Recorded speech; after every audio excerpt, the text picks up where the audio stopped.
Hi there, and welcome back to Smart Spark. Today we're going to answer a fun question. How does AI learn? I'll explain it like you're 6, so get ready for some fun examples. Imagine you're teaching a robot to tell the difference between a cat and a dog. How do you do it? First, you show it a lot of pictures of cats and dogs. This is called data. Data is like the teacher that helps AI learn. But how does the robot use the data to learn?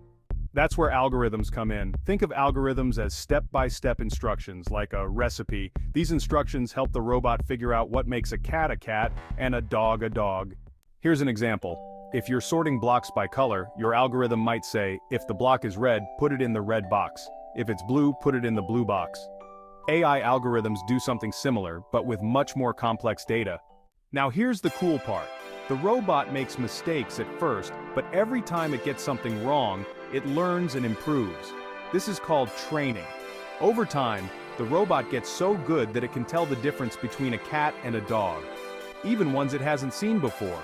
AI uses this same idea for everything, whether it's recognizing faces, helping doctors find diseases, or even driving cars. It learns from data and keeps improving. So, to recap, AI learns by using data as its teacher and algorithms as its instructions. It makes mistakes, learns, and gets better, just like we do when we practice something new. Want to see more examples of how AI works? Make sure to subscribe and join us here at Smart Spark for more fun explanations. Let's keep learning together.